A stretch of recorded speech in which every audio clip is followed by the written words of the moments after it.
Let us please extend a warm welcome to Dr. Geoff Bostick.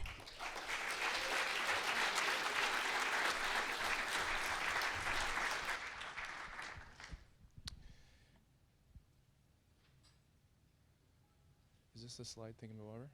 Advancer? Okay. So thanks everyone for being here.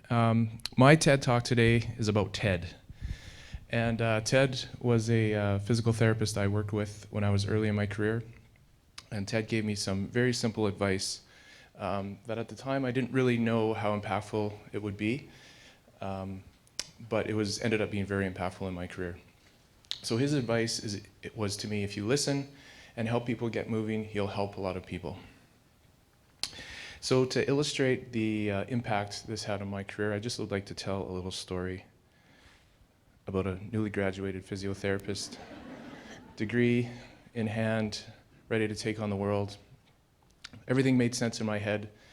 If you have a disc herniation, I have a treatment for that. Frozen shoulder, I have a treatment for that too. But I'll never forget my first patient who had a complex shoulder problem. And I did everything you're supposed to do that I had in my books, and he didn't get better. And unfortunately, I had lots of those experiences as a new grad. And every time I had that experience, I immediately felt, I just don't know enough. Things are too complex. I need a complex solution for a complex problem. And I used to listen with envy to some of the colleagues I worked with, discuss complex theories on how different problems are affecting their patients. And I just felt like I just didn't know enough.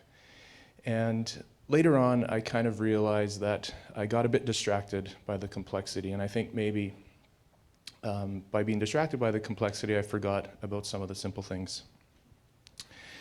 So I'd like to just tell a little story.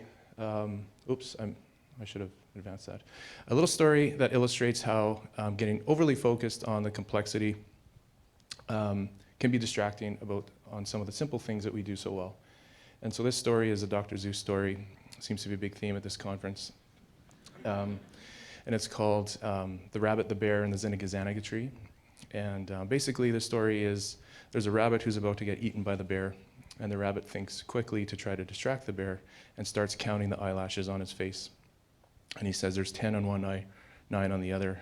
And then the rabbit goes on to describe all the consequences of having only one eyelash. So the rabbit says to the bear, "Oh, a lack of an eyelash will make you a wreck. A lack of an eyelash will break a bear's neck. Who knows what might happen? You may fall apart. Be careful, poor bear. Don't even cough, or your feet and your tail and your nose may fall off." And so I was the bear. I was distracted by the musings of my rabbit colleagues, and I forgot about some of the basics that make physios so wonderful. So I have 3 points that I would like to cover today related to Ted's advice, that if you listen to people and help them get moving, you're going to help a lot of people. And so the first point is simplicity is elegance, elegance is simplicity.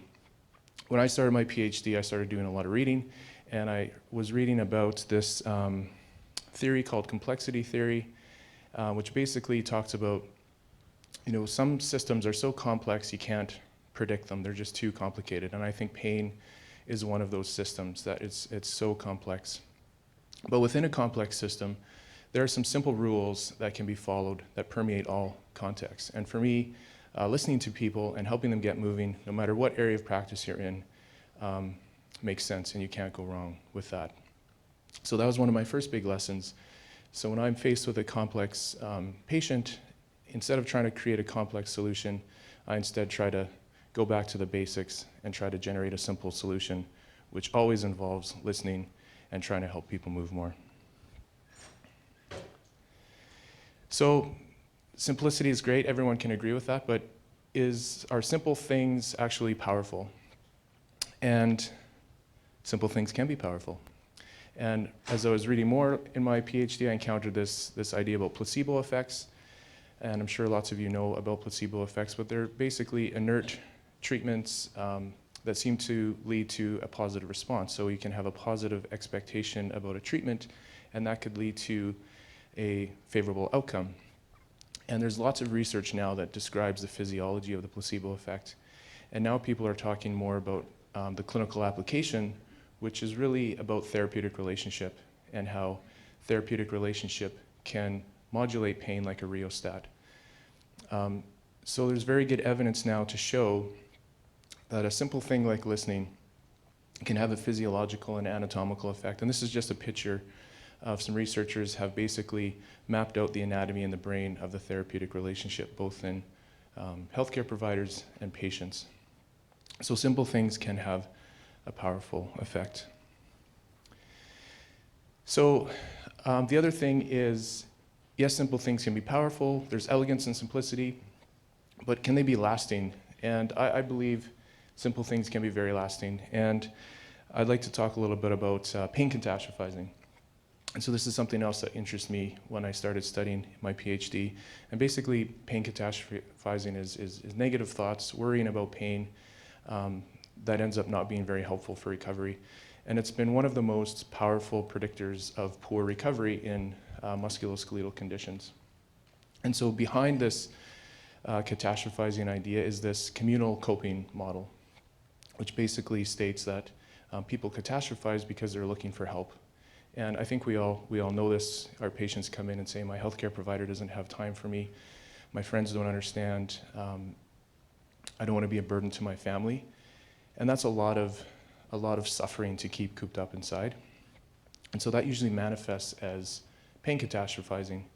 And probably the best thing a physio can do for a patient who has pain catastrophizing is take your pen and your clipboard, put it down, scooch to the edge of your chair, and just listen. And so again, if you think about all the times your patients tell you how wonderful you are, it's often related to their appreciation that you took the time to listen to them. So I think small things like listening can have a lasting impact as well. So back when I was green, I had no idea Ted's advice would be so impactful. And as a physical therapist who is interested in complex pain, listening and helping people move are the things that I do every time.